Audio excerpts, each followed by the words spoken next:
Hello everyone, welcome to yet another day in this, the Clown Decade, the decade where things are only going to get worse before they get better.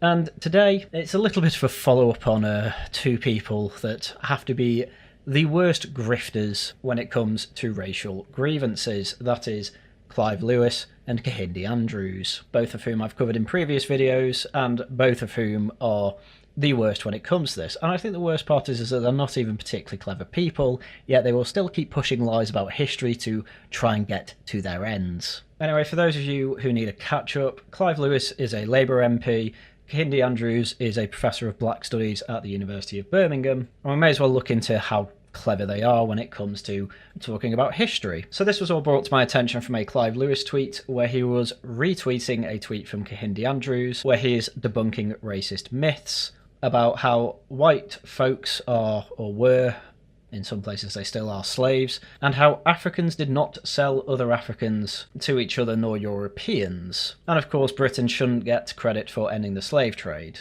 which are two absolutely wild claims because they are both without a doubt verifiably true. In fact, there are some people with African ancestry who've actually looked through their African ancestry and found out they're from tribes where they kept winning tribal wars and capturing the enemy to sell them off as slaves.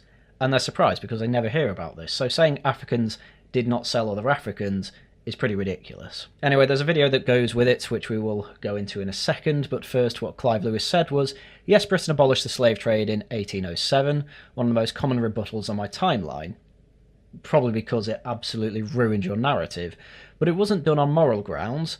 How could it be when the institution of slavery lasted another 26 years? Which I think has to be one of the stupidest things that has ever been said. One, it was absolutely done on moral grounds. It was only done on moral grounds. One of the best videos on the topic was Sargon of Akkad's, however I believe he's taken it down now, so the best way you can watch it now is watching other people react to Sargon's video about how the British actually went on a moral crusade against slavery. A long story short, there was a Clapham sect of Christians who went out to say, you can't enslave other people, it is against Christian morals.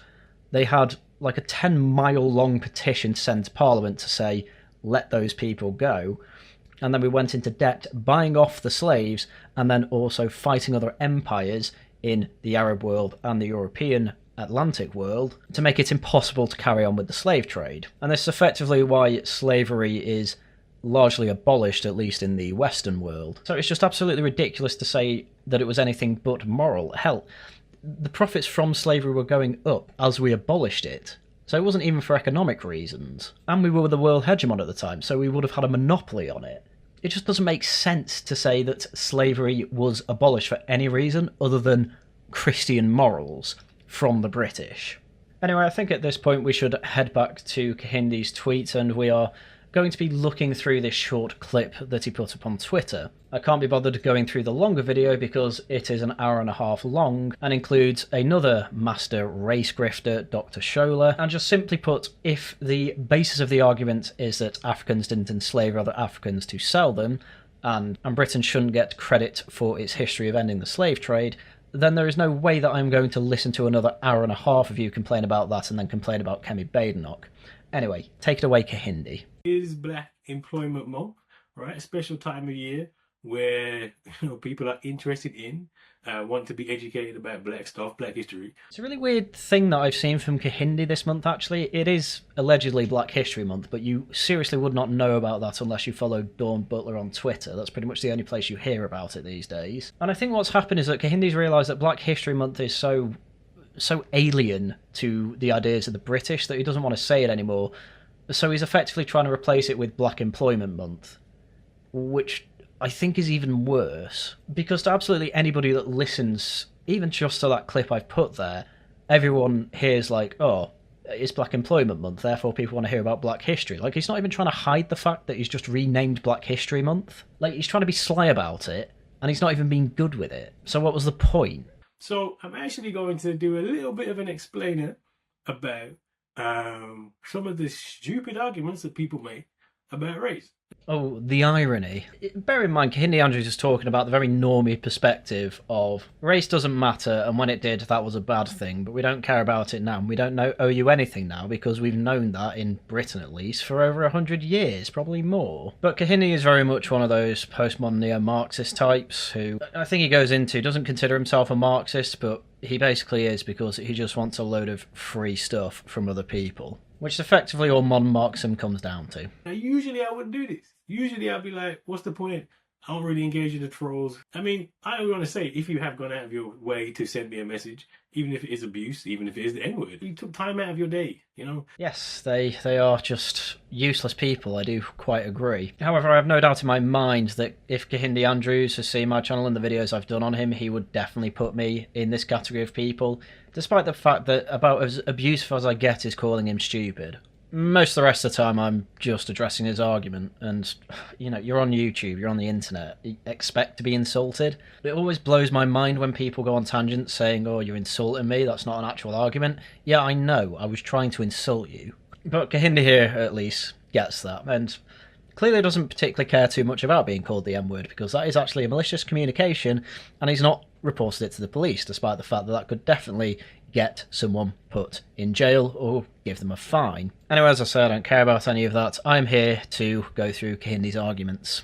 I've had people travel long distances to come and heckle me, and I actually really appreciate it. So yeah, please keep it up. Keep up the fan mail. That's another point as well. Yeah, just stop doing it, because all it means is that people will keep supporting him because they think that he'll dunk on people like you. If you are the type of person who sends just nothing but abuse to Kahindi, yeah, effectively you're shooting yourself in the foot because you're keeping him relevant. So don't let him be relevant. But there's a reason that he's addressing you and not people that do directly address his arguments. Like, why do you think he brought you up first? Because you do genuinely make him money. And this is why the argument's a second, because people are bored by now and will have moved on TikTok or whatever. So carry on, Kahindi, we're actually going to address you. It's debunk the psychosis in the spirit of Black Employment Month. Oh yeah, Kahindi's written a book called The Psychosis of Whiteness or something like that. I have older videos where I go through a podcast he was on explaining it, and it effectively all just comes down to 4 legs good, 2 legs bad thinking. It's nothing short of tribalism, but it annoys people because he's basically calling white people psychotic, and people go nuts over that, obviously, because it's not particularly nice to be called psychotic because you're white, so he hides behind the shield of, oh, I'm just talking about the white mindset, as if that means anything meaningfully different. Britain did not abolish the slave trade for moral reasons. Oh, well, as I've gone through, that's just wrong. But I assume you're going to tell us why they abolished the slave trade, and I imagine it's going to have something to do with economics. Jamaica's the biggest English sugar colony. Haiti's the biggest French sugar colony. And then you want to see Haiti has about 60% of the people in Haiti are foreign born, right? Because they have lots of trade. They just work you to death. Replace. Oh, I mean, kind of, but if we're looking purely at economic reasons, it doesn't make sense to try and work your slave to death. You want to try and keep them somewhat healthy, because I kind of hate to say it, but slaves weren't cheap. You know, you were buying a person, and not only that, you were in competition with a load of other, plantation owners who wanted the slave as well. There was a competitive price for it. Which does feel gross to say, and I'm kind of glad it feels gross to say, because I don't like the idea of buying people. And yet it happened in history, so we kind of have to address it and talk about it. But the idea that they'd be purposefully worked to death so they have to go out and buy more slaves, it's just kind of nonsense. The issue is that the mortality rate of this period, of the 17 to early 1800s, wasn't great. Having a long life expectancy, a life expectancy longer than 30, is actually quite a radically modern thing. And it is just, frankly, better for the slave owner if they don't kill their own kind of property. And again, feels gross to say, and I'm glad it's gross to say, because it means that I find slavery gross. But no, what killed slaves more than anything will have been tropical diseases, poor nutrition, and yeah, there will have been some cases where they were overworked in, the heat of the tropical sun. And generally that will have been avoided where it could be. But as I say, at the end of the day, slave owners they make a loss whenever a slave dies. So just from that mindset alone, it's just kind of nonsense that Kahindi's saying, oh, they just worked them to death and replaced them, they didn't care. But again, these people had economic interests. Their economic interest was to buy as few slaves as possible. What's a good way to do that? Stop them dying where they can. Hell, there are even stories where slave traders who went to Africa had to tell chiefs, like, stop damaging your own merchandise, stop, like, beating your slaves, because it means that we don't want to buy them. Like, we want them to have good value and to actually survive this trip. Again, the economic incentives were to actually keep slaves as healthy as possible. But Kahindi's whole idea is that, these people didn't care about them, they saw black lives as expendable. And again, they certainly saw them as lesser. You don't see slaves as equals, do you? Well, I guess unless you're in the Clapham sect and the millions of people that signed the petition that was sent to Parliament. And that's not the case I'm making. The case I'm making is that while these people were morally reprehensible for owning slaves from our modern sensibilities, they didn't go out and try and genocide them. That's just a ridiculous thing to say. Right? Whereas in Jamaica and British colonies, they tended to breed the enslaved. They were less reliant on the trade. Yeah, I'm with you, Kahindi. It is gross to put it in these words, but it did happen. And obviously, with the benefit of 200 years of hindsight, yeah, it's really gross. But if you want another gross value-free analysis, if they ended up effectively breeding them on the island, okay, you're bringing more people into slavery, but it means less people are at risk of dying on the voyage over the Atlantic to be sold as a slave. Because they were not nice ships. And again, just looking at this from a different perspective, this is all really gross. So I'm really glad it was ended. How did it end? British Empire, West African Squadron, you know? We went into debt over it. We literally took out the largest non-wartime debt to end slavery. It's just ridiculous. Why would you do that for anything other than moral reasons? But Haiti's outpacing Jamaica. Haiti is the richest colony, making the most sugar, and they need the slave trade. Okay, sure, a French colony needs the slave trade. Again, it wasn't just the British who were taking slaves over. It was French, Spanish, Dutch, Portuguese. Plenty, everyone had a world-spanning empire at that point. We just had the biggest. Pitt looks at this and goes, well, Jamaica, we don't really need to trade no more. We've got enough. We can just breed there. So what are we doing this for? Let's kill the trade. Oh, we're bringing up William Pitt now. His greatest failure is seen as not ending the slave trade. And Pitt spent time, again, trying to abolish the slave trade because he was friends with William Wilberforce, the head of the Clapham sect, the person who was basically the vanguard for trying to abolish the slave trade in Britain. But guess what? You're against a parliament that is profiting from that trade. Therefore, they were trying their best to stop abolition. Again, if we're bringing Pitt into this, it's a very poor argument because William Pitt the Younger was actually an abolitionist. And as we say, as historians say, his greatest failure was not getting the abolition passed by the time of his death. But guess what? 1 year later, the Slave Trade Act of 1807, which was the first step in abolishing the slave trade, was put through Parliament 1 year after his death because he wanted it. So it's Pitt the Younger that goes to Wilberforce and says, make this campaign to abolish the slave trade. No, it was definitely the other way round. Again, this is the sort of thing you have to do in steps. Obviously, okay, we want to abolish all slavery throughout the world, right? How do you do it first? Well, 1, stop the trade. 2, compensate slave owners for the slaves that we are going to release. 3, find anywhere else that has this slavery. William Wilberforce wasn't just for ending the slave trade, he was for ending it in the entire world, but especially in the British Empire, because that's where they had sovereignty. So it's incredibly, and I mean this, it's incredibly disingenuous to try and say, oh, we wanted to abolish the slave trade because it would then mean that France can't keep getting slaves for their plantations on Haiti. Because at this point, it was more profitable for the British to carry on with the slave trade. Even though they had breeding programs or whatever, they were still selling them to America. They would have sold some to Haiti, taken them through Barbados, sold some there as well. Like, again, it's a horrible trade, but to try and make out that, oh, the slave trade was just to try and dunk on the French, it's just nonsense. You're already dunking on the French against Napoleon in Waterloo. Because if we get rid of the slave trade, we're going to damage Haiti, damage our main competitor. What, and you don't think we were doing that already by having a massive war against them? Again, to get rid of the slave trade was one of the most costly things that we ever did. And the best part is that we did it after we already destroyed the French. So this whole argument of, oh, this was just for economic reasons, for, a 4D chess move to actually damage France's colonial economies rather than just, to do something moral, is just absolutely ridiculous. None of it holds up to any scrutiny. I can understand the logic behind what he's saying. The problem is that reality is just completely different. It's not what happened. That is the reason they start the campaign. Well, it's true William Wilberforce and Pitt the Younger both met at university at Cambridge. However, as I keep having to mention, William Wilberforce was already on this moral crusade to end the slave trade before going to William Pitt to ask him in Parliament, can you please push to end the slave trade? And his interest is all in this long paragraph. So the British campaign to abolish the slave trade is generally considered to have begun in the 1780s with the establishment of the Quakers' anti-slavery committees and their presentation to Parliament of the first slave trade petition in 1783. The same year, Wilberforce, while dining with his Cambridge friend Gerald Edwards, met Reverend James Ramsay, a ship surgeon who had become a clergyman, a medical supervisor on the island of St. Christopher, later St. Kitts. Ramsay was horrified by the conditions endured by the enslaved people both at sea and on the plantations and returned to England and joined the abolitionist movement. Again, this was all for economic reasons, bear that in mind.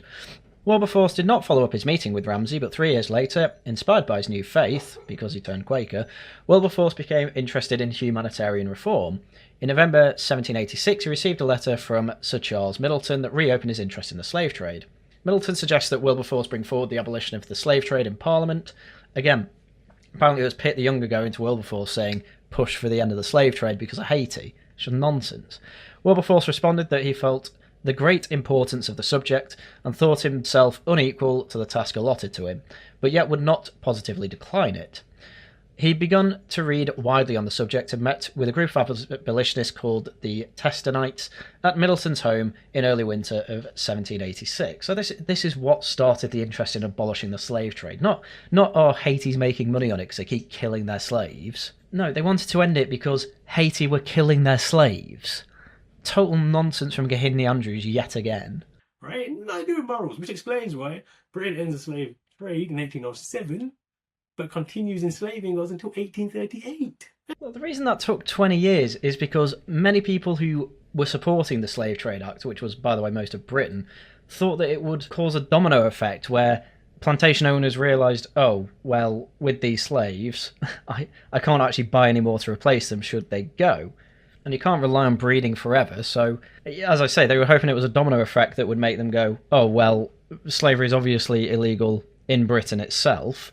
Slavery now can't be traded within the empire. Obviously, the next step is me. But obviously, it's quite hard to understand how you're supposed to replace, effectively, your massive workforce that you effectively own. Hence, yeah, it took 20 years for people to realise, oh, there's still slavery going on. The whole point was to end it. Okay, let's bring an act in to end it. And, you know, there's a reason he's not going into that particular one, because there's absolutely no economic grounds whatsoever that would make any sense to bring out the biggest loan outside of war in Britain's history to pay slave owners to release their slaves, because obviously they have to be compensated for their property. Yes, it's gross. Slaves also got some money to help build up their new communities. It's worth pointing that out because everyone likes to pretend that, oh my god, I can't believe we gave all these slave owners money. The slaves got money as well. Nowhere near as much, obviously, but hell, having absolutely nothing and then getting a little something is a hell of a lot better than getting nothing. It's a good 31 years. It's not a moral thing. It's not, oh, thank you, British Navy going around stopping slave trade, but we're still enslaving people, and you're telling me it's a moral thing? Shut up. No, I won't shut up, because it's correct. Do you think these people in the slave abolition movement were people who were profiting off slavery? Obviously they weren't. Obviously they were doing it for moral reasons. Guess who the people were against this type of thing? Oh, the people profiting off it. Guess which side won in the end? The moral side. It's absolutely ridiculous to think that this was economic self-interest, or even British economic interest from Pitt the Younger, to have Haiti's economy somewhat crippled. Do you think these people didn't realise that actually the colonies were actually a net drain on resources for Britain, therefore they were for France as well? It probably actually would have been better just to leave Haiti to keep buying these slaves, because it was not in any way an economically beneficial thing to do for Haiti. Everywhere has seen this, from the Civil War in America to basically everywhere else with slavery. Slavery just, it flatlines productivity. It doesn't make anyone want to innovate. It doesn't make any economy any more productive. It keeps you stagnant. And this is a big reason, actually, why in the Civil War in America, the South that generally had slave states, the North that generally didn't have slave states, ended up with the North actually having a better economy because they were able to innovate because they didn't have slaves to rely on. So actually, no, even if we're looking at this in hindsight, no, This was not economically beneficial. Again, the trading of slaves was getting more profitable during this time, so it doesn't make any economic sense to get rid of it, even if it does dunk on the French. Just go read a book. Read this book. It's in the book. No, it's garbage. I'd rather read Niall Ferguson's Empire. I know you said that that's just full of nonsense, but if you're saying that this book contains this information, then that book is actually guaranteed to be full of nonsense. Nonsense. Second reason why slave trade is abolished, rather than slavery, by the way. 1804, really important history lesson here. Haitian Revolution. Oh my god, so even then, the clip ends there, by the way. You have a Haitian Revolution. What happened is that Haitian slaves absolutely dunked on their French slave masters, hung them at the gallows. You know, it's all fair play, really. They were enslaved. And so this big brain is saying, oh, well, you know what, that happened. But they still wanted the slave trade abolished because, you know, it would be economically beneficial for us to not sell, you know, have France selling slaves to Haiti. What are you talking about? They couldn't sell slaves to Haiti 3 years after when the Slave Trade Act was put through Parliament. Are you an idiot, sir? So he basically went through all that to try and say, oh, we only got rid of slavery because economically it dunked on the French and made our slavery even better. And then he puts a cherry on top that turns out to be absolute poison for his argument, saying, oh, the economic reasons for doing this are now completely gone. Like, why'd they put it through then? If it was for economic reasons, Kahindi, they wouldn't have put it through. But they did. What is wrong with you? Did you not think before you spoke? Even worse, do you not think before listening to this again and putting it on Twitter? Because this is edited. I mean, obviously you have an editor, but did the editor not even point out, look, you're saying that this is for economic reasons, but then in 1704 you say that the economic reasons are just gone for ending the slave trade, but they still did it. What the hell? Anyway, these grifters decided to carry on with this spiel. Clive Lewis had a follow-up tweet that said, some of the answers under this timeline are themselves an argument for reparatory conversations. Good, robust, historical education is a must for a healthy society. Well, if reparations just mean accurately talk about history, I'd be fine with it, but no, it's give me money. Also, I want you to understand that these lies about history were actually real, according to me. Kindy also had a follow-up tweet saying, before adding community notes, maybe watch the actual video or read the book, Age of New Empire, available at all good retailers. Well, I did that first thing, but I am definitely not reading that book if it's got this nonsense in. Yes, Yoruba, Asante, Wolof, etc. sold people into slavery at the time. Neither Africa nor African was how these people on this continent saw themselves, which I think has to be one of the funniest things I've ever read on Twitter, because this is one of the most pathetic cope and sees I've ever seen to try and debunk that Africans enslaved other Africans. What effectively he's saying is that, oh, Africans didn't enslave other Africans because no one thought of themselves as African at the time, which, believe it or not, in a lot of these countries, a lot like Europe, people just don't see themselves as African. A lot of people in Europe don't see themselves as European. They see them as, you know, German, English, whatever. And it's the same in Africa. You know, there's Pan-African movements, sure. There's pan-European movements as well, pan-Asian movements. But, you know, these are all very, very modern movements. And obviously, back in time, yeah, they wouldn't have seen it themselves. Sure, I'm perfectly fine with that. But that doesn't mean the statement Africans sold other Africans isn't true. This doesn't refute it at all, because it doesn't matter how they self-identify. All people mean is people in Africa enslaved other people in Africa. That's all it means, and that is true. So not only is it stupid for that reason, but Kahindi Andrews has just completely undermined his own argument in a few ways. One, he's had absolutely no problem saying, oh, the Europeans went over to Africa to enslave the Africans. All of a sudden when he's talking, not only did Europeans see themselves as European when they didn't at the time, but Africans see themselves as Africans all of a sudden. Okay, so you've undermined your argument there. And secondly, if you're going on about how Europeans owe enslaved Africans money, well, we can't say that anymore, because they didn't see themselves as African. So no, we don't owe enslaved Africans any money. You've completely pulled the rug from under the reparation movement, because these people that were enslaved didn't see themselves as African. So anyone saying we owe Africa reparations, it's just not true. So well done, you've ruined the Commonwealth reparation movement's arguments, because you're trying so hard to dunk on people who actually understand history. Like, this is actually a really embarrassing thing to say. So basically, what should happen is that whoever's at the next Commonwealth meeting about reparations, who isn't Keir Starmer or David Lammy, should just say, oh, you see yourself as African? Yes, we do. We want reparation money, whatever. Oh, well, the people enslaved didn't see themselves as Africans, therefore you're not the same peoples, therefore we don't owe you anything. Like, you can use that argument here. And I don't think a Hindi understands that he's just undermined his own argument. In fact, I go as far as to say, yeah, he is probably stupid enough to not realise that, but he doesn't care. All he cares about is, can I keep grifting money and get on panel shows? And if he's saying stupid stuff like this, of course it will be. Because TV panel shows seem addicted to inviting people on who, it doesn't matter how stupid what they say is, as long as it goes against historical wisdom and historical fact, then they just invite them on. Because it's interesting and it gets views, and everything in media seems to be run by the stupidest people alive, inviting the stupidest people alive on to say the most stupid things in history. Anyway, that's what Hindi Andrews had to say, but there is one more tweet I want to go through. It's a bit of an essay. So retweeting Hindi Andrews again, this guy called Nels Abbey, who runs a company called Uppity HQ, which as far as I can tell just does the odd small live event for people to talk about things that interest them. Obviously it's mostly centred around people of African heritage, but whatever. Honestly, it just seems like a bit of a tax write-off to me. Anyway, he's offering some thoughts on the idea that Africans sold other Africans. So, point one, starting with the fact the transatlantic slave trade was an abhorrent yet complex multi-century imperialist European crime syndicate and a collection of the worst crimes against humanity ever committed. I mean, technically it wasn't illegal until it was made illegal by the British. So calling it a crime syndicate isn't accurate, but a syndicate, yes, it was. But anyway, the difference between legality and morals aside, yes, it was a bad thing, sure. Point two, like all white supremacist shorthands, the black sold blacks or African sold Africans trope purposely distorts and conceals much more than it enlightens. Again, this is in reply to someone who is trying to say that the whole reason the slave trade was ended was because Haiti, a French colony, kept needing slaves, and stopping slaves going there would have mean it was economically bad for them, despite the fact we only made the slave trade, illegal, was after they couldn't have slaves anymore anyway because it was no longer a French colony.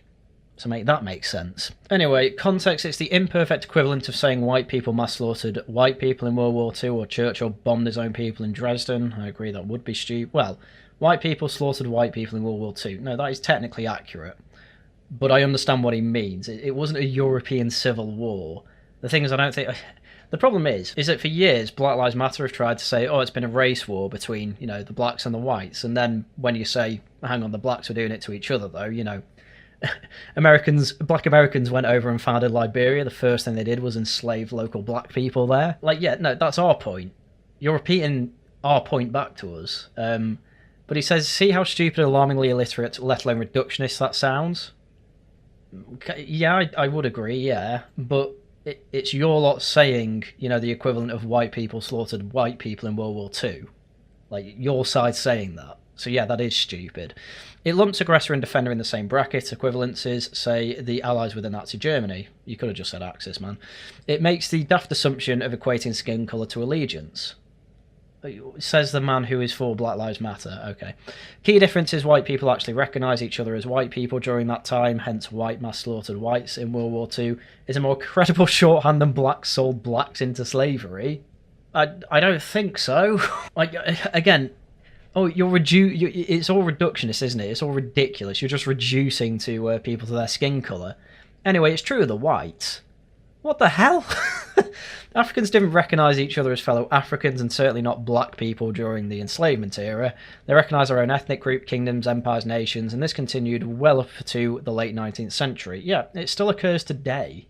It occurs everywhere. That's why I hate any sort of racial collectivist. I'm fine with national collectivism. You kind of can't have a nation without it. But one in terms of a race, I just think it's stupid. I do agree. As you say, an ethnic in-group, it makes much more sense and is how history has been, divided into groups more so than it has been with race, which is a very American concept, which they kind of had to do because it was actually a subset of Americans rather than a subset of each area of the world. And it was a bit of a bastardisation of Darwinism more than anything, but anyway, that's a different subject. Point being, he's trying to take arguments that we make and say that they're actually his own while we're making the opposite argument. It's just wrong, and the complete reversal of what actually happens in these arguments. And again, if these people really believe that it was just certain ethnic groups that had to go through the horrifying process of having to go through the slave trade,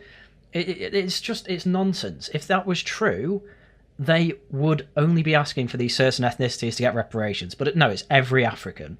Every black person deserves reparations. So they don't even believe it themselves. Which is why you can literally just disregard all this as nonsense, and then when people ask you for reparations, tell them to go away. Anyway, point 3 says, where there is oppression, there's collaboration, and as they have done today in domestic and foreign politics, the European created a collaborator class. I mean, if you want to say they traded with each other and therefore collaborators, I think collaborator is a bit of a strong word there. Anyway, a minority of Africa's hundreds of ethnic groups, notably the ones who reside by or with access to the ocean, such as the then Oyu, Dayome, Wolof, etc., did collaborate with European enslavers. Okay, where are the demands for reparations from people of these tribes then? The answer is there aren't any, because they don't believe any of this anyway. For each group you could name hundreds who didn't participate and or resist it violently.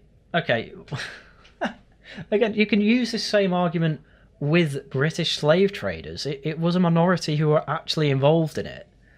You know, if we're going as far as even when it comes to going as far as getting a Colston statue taken down for being involved in the slave trade, I think it was like 3% of his investments were directly involved with people involved in the transatlantic triangle, i.e., not even that 3% was necessarily profit from the slave trade. It will have been close to a third of it. So 1% of his wealth came from the slave trade, something like that. I looked into it, I did a video on it. The point being is that it wasn't the British in general who were involved in the slave trade. It was a vast minority of the British. And yet, here we are saying, oh, well, you see, not everyone in these tribes was for the slave trade, which I don't even know what his source is for that, but we'll take him at his word anyway. I think he's trying to make the excuse of this is why they didn't need to pay any reparations because they were collaborating with the Europeans. Effectively, what he's done here is said black people don't have agency. That's literally what he said here. So, it was a minority of this group who, they were forced into this horrible lifestyle by the Europeans. Okay, and then when the British specifically came over and said, right, we're ending the slave trade now, there were African chiefs that obviously weren't happy with it because it was their main source of income. If we're going to talk about the economics of the slave trade, that seems to be the biggest problem with it. It meant that some tribes in Africa couldn't make money anymore. But apparently they didn't have agency, they were just doing what the Europeans told them. Well, they told them to stop and they wanted to carry on. Square that circle. But even the groups that did collaborate often did it as a means of survival, as Europeans were offering weapons as payment at times. Right, let's make one thing clear. The first thing the Dutch did when they went over to Africa and met up with the tribes was to offer them farming equipment, to which the tribe said, no, we want your guns because it's easier to win tribal battles that way. So I'm not having this nonsense that it was the Europeans only offering weaponry. No, they offered farming equipment, and they didn't want it. People to acquire weapons in order to protect their group. Yeah, man, that's what it was. In fact, Europeans often instigated wars in order to obtain prisoners of war as slaves. I am sure there were times when that happened, but to put that as the general rule, absolutely not.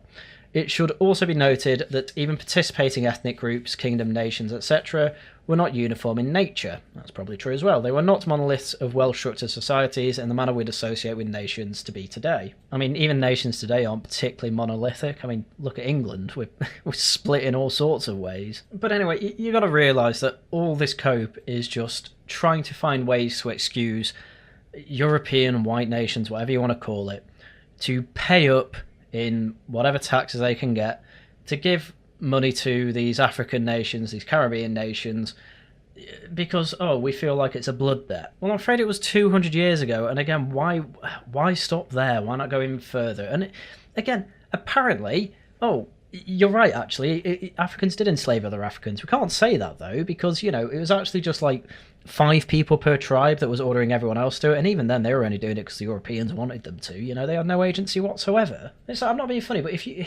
if that is how you see your ancestors, why should we treat you any different? You don't have agency. So why would anyone give you money for free if you're just going to do whatever the person or group that you have no choice but to collaborate with tells you what to do with the money anyway? So for that reason alone, using the agency argument is just stupid. But I suppose this is the overall point. This is all coming about because of all the talk of reparations we have recently, because we have an idiot foreign secretary and an idiot prime minister that can't say no because they don't want the global south, quote unquote, to hate us. Well, they already hate us. We could give them trillions. We could pay off everything they ask for, and they would still hate us. So there's no point. Tell them no, there is no moral reason to do this. Tell these people who are in Britain and call themselves British that they're not getting anything because they're British, and in fact will have to pay up themselves because they are British. And if they start saying they're black, then say, okay, you can get these reparations if you don't consider yourself British and we deport you. But then they'd never do that. Because really, at the end of the day, all this is a grift. They don't care what happens one way or the other. They just need things to talk about. And in this case, they're just talking about reparations. None of their arguments make sense. They are historically illiterate. On purpose, by the way. I'm pretty sure most of them know they're lying. They all just do this because they hate Britain being leftists. And a good way to make money at the moment is to be a leftist who doesn't shut up. And that's all this is down to. Anyway, I think with that we can call it a day there, so it's shill time. Tonight we will be going through the geopolitics of antiquity over on the Worcester Club, carrying on with the Peloponnesian War. Please do come along to that at 9 PM. Tomorrow at 8 PM I will be finishing off Dustborn. I know I said I was going to do it last week, but unfortunately Tharium, my co-host, was off with an illness, so I decided to leave it till this week. And then Wednesday it is Tosh Newscast Budget Special, so do come along to that. Next week, I'm hoping to at least get one video out, but let's just say life's getting in the way, and I will not be able to do the daily videos I've been managing over the past few weeks. However, I do hope that I do find the time to make a particularly good one, and if I make two, then that's even better. But for this week, I'm going to try and get out videos as and when, but next week I'm pretty much guaranteeing that you'll probably only get one or two, probably only one. Even then it's iffy. But hey, we'll be back to normal schedule after that week, so don't worry about it too much. But there'll be no streams either as well, so I'm afraid you'll have to make do where you can. But with that, that's everything I had for you for today. So once again, please do subscribe, become channel member, comment, like, all that good stuff. And once again, thank you very much for watching, and until next time, goodbye.